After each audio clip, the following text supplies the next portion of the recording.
The fourth day of the United Auto Workers strike is underway. That's right. Detroit's big three automakers failed to reach a deal with unionized employees before their contract expired on Thursday night. It led to thousands of workers walking off the job at a Ford plant in Michigan, a Stellantis plant in Ohio, and a General Motors factory in Missouri.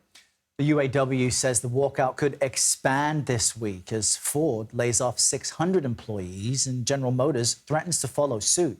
Paul Haver joins us now with more on this. He's an employee at the General Motors plant in Livonia. Paul, thanks for making time. Thank you.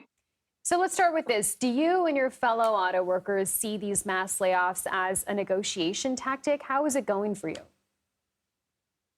Well, yes, I do. I think it's, they tried to put them behind the eight ball, if you will. And I don't think it was right on the part of Ford, who says we're a family.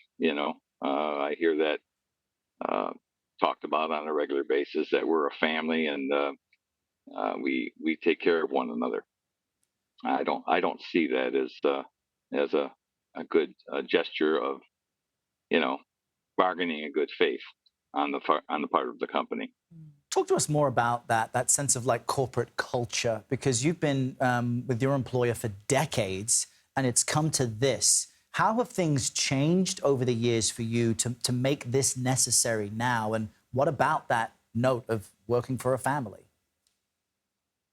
Well, that's it. I mean, I can remember, and I talked about this a little bit to an employee the other day. That Clay Ford, he worked at my facility for 4 years out at Sheldon Road, and he was always very talkative. And he'd come down to the union office where we had our representatives, and he'd sit down and chat with us.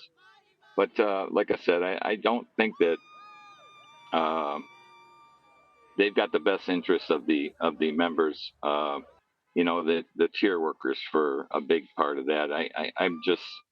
I see such a downturn since 2008 when we gave back a lot of our benefits and such to keep the company thriving. Mm-hmm.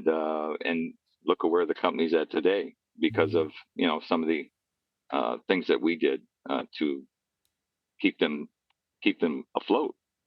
GM and Chrysler were a lot different at that time, but they got taxpayer dollars to stay afloat.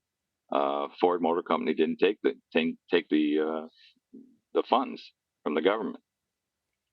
But it's when you have an employee that's working next to you that's making less than you, and you're doing the same work, it's just not right. It sends a message that you're not valued.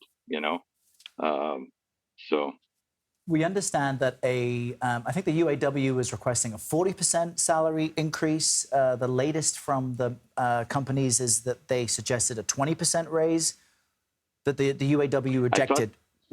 Clarify that for me and tell me why that's not enough. Well, I thought that, like I said, since 2008, we took a back seat, basically, if you will, and we took cuts in our benefits and such to make the company thrive again. And as you see today, the company's doing very well. When you have a CEO making $21 million a year with Ford and with Jim Farley, and then you have a CEO from GM is making $29 million, it just kind of sends a wrong message, if you will. I just think that's a wrong message to send. So yeah, you can't, when you can't give back to your workers. I mean, if we are a family, and that's the workers take pride in their work.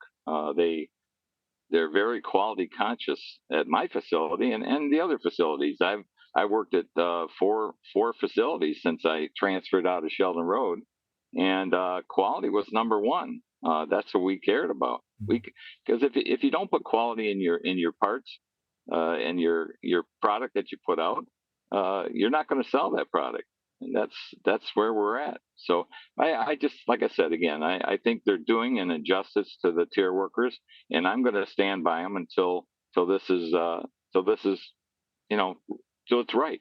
So Well, Paul, we appreciate you connecting with us inside your car. We appreciate you speaking with CBS News today. Thanks, Paul. thank you. Have a good day.